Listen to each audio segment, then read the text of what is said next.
Bismillahirrahmanirrahim. Assalamualaikum warahmatullahi wabarakatuh.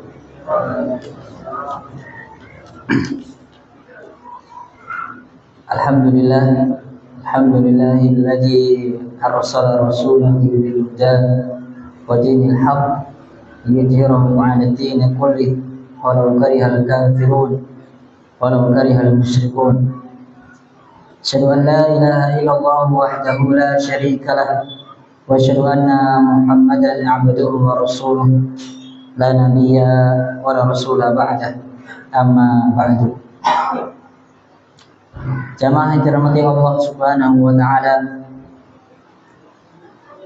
Pertama, marilah kita panjatkan puja-puji syukur kita kepada Allah Subhanahu wa taala sehingga atas nikmatnya kita masih bisa dipertemukan di masjid yang mulia ini dalam rangka melaksanakan sholat isya berjamaah dilanjutkan dengan sholat tarawih.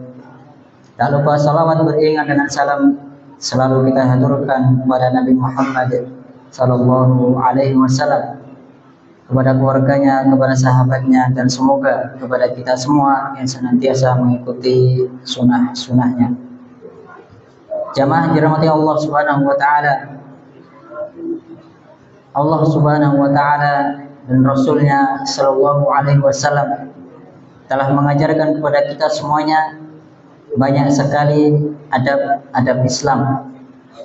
Di antaranya Allah Subhanahu wa taala mengajarkan kepada kita adab berpakaian dan adab makan. Allah Subhanahu wa taala berfirman dalam surat Al-A'raf ayat yang ke-31, Ya bani Adam khudhu zinatakum 'inda kulli masjidin wa kulu washrabu wa la tasrifu innahu la yuhibbul musrifin. Wahai anak cucu Adam, pakailah pakaianmu yang paling bagus ketika kamu masuk ke dalam masjid. Makan dan minumlah, akan tetapi jangan berlebihan. Sesungguhnya Allah tidak menyukai orang-orang yang berbuat berlebihan. Jamaah dirahmati Allah Subhanahu wa taala.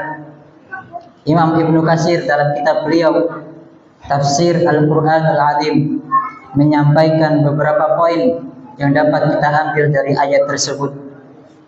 Yang pertama, pada kalimat khudhu zinatakum 'inda kulli masjid, kata Ibnu Katsir, ini adalah bantahan, yaitu bantahan terhadap perilaku orang-orang Quraisy, orang-orang jahiliyah, di mana mereka setiap melakukan tawaf mereka menanggalkan pakaian mereka, artinya mereka telanjang. Maka diriwayatkan oleh Ibnu Abbas, beliau salah seorang ahli tafsir dari kalangan sahabat, beliau menyampaikan bahwasanya dahulu orang-orang jahiliyah ketika tawaf mereka terbagi menjadi dua atau dibagi dua shift. Siang hari digunakan oleh kaum laki-laki, mereka tawaf pada siang hari karena harus telanjang. Kemudian di malam harinya giliran perempuannya yang tawaf di malam hari karena harus telanjang. Mereka menanggalkan pakaian mereka ketika tawaf karena mereka berpendapat bahwasanya pakaian mereka itu kotor oleh dosa-dosa mereka. Maka ketika beribadah mereka harus menanggalkan pakaian mereka. Maka hal ini dilarang oleh Allah Subhanahu wa taala dengan menurunkan ayat khudhu zinatakum 'inda kulli masjid. Gunakanlah pakaian kalian setiap kalian masuk ke dalam masjid. Masjid di sini ketika saat itu baru ada Masjidil Haram. Jadi ketika kita masuk Masjid Haram harus menggunakan pakaian. Itu poin yang pertama, yaitu bantahan terhadap perilaku orang-orang jahiliyah yang menanggalkan pakaian setiap mereka melaksanakan tawaf. Kemudian ayat tersebut juga perintah kepada kita semua untuk berpakaian bagus, berpakaian rapi ketika hendak sholat.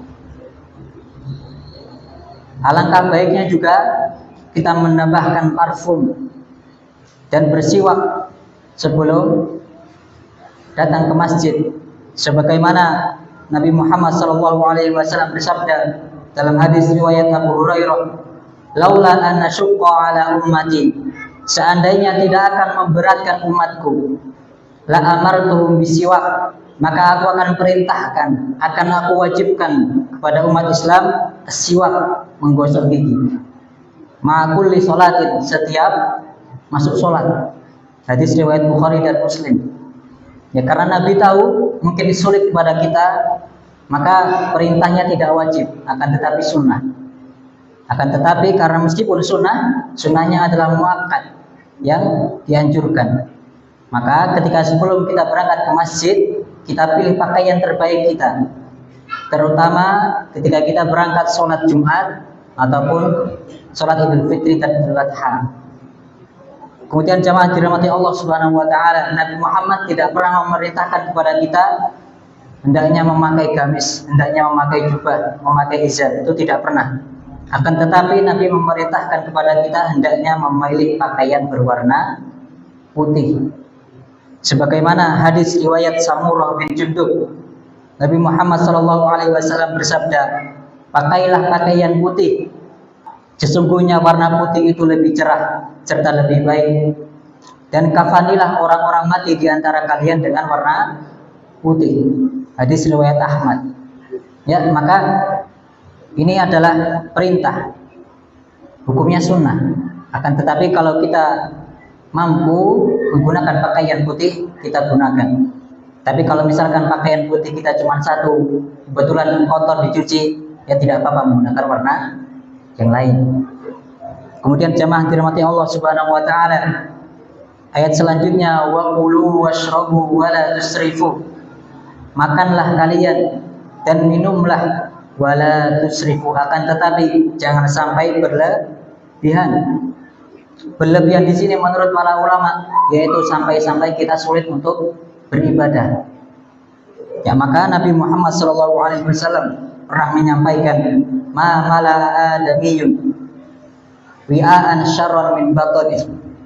Tidak ada sebuah tempat yang diisi penuh oleh anak cucu Adam syarron, yang lebih buruk, min batoni, daripada perutnya. Bihasbi bani Adam akalatun yukimna sulbahu, maka cukuplah bagi seorang anak Adam, seorang manusia, akalatun, makanan, yukimna sulbahu, yang bisa mendirikan tulang belakangnya. Dia masih bisa berdiri dengan makanan yang sedikit, maka itu sudah cukup. Kemudian Nabi melanjutkan, fa'inkan ala mahalatan, akan tapi kalau misalkan kita tidak cukup, kurang puas dengan makanan yang sedikit, kita boleh nambah, tapi ada ukurannya. Kata Nabi, fasulusun li ta'ami, maka perut kita itu dibagi menjadi 3, kata Nabi. Sulusun li ta'ami, sepertiganya kita gunakan untuk makan. Wasulusun li syarabi, kemudian sepertiganya lagi kita gunakan untuk minum. Maka tersisa sepertiga lagi, kata Nabi, wasulusun li nafasi, sisakan yang sepertiga supaya kita bisa bernafas, tidak terengah-engah. Terutama ketika sholat, jangan sampai perut kita terlalu penuh sehingga sholat kita tidak nyaman karena perut kita terlalu penuh.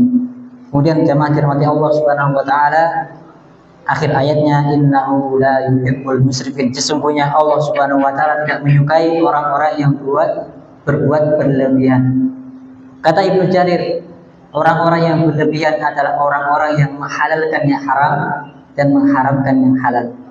Menghalalkan yang haram dan menghalalkan yang haram. Ya. Maka sifat yang terbaik yang harus dimiliki oleh umat Islam adalah kita mengambil yang halal, kita halalkan terhadap diri kita. Kita diminta memakan yang baik, kita makan yang baik. Kemudian kita diminta mengharamkan yang haram. Sesuatu yang haram oleh Allah dan Rasulnya kita jauhi sejauh-jauhnya.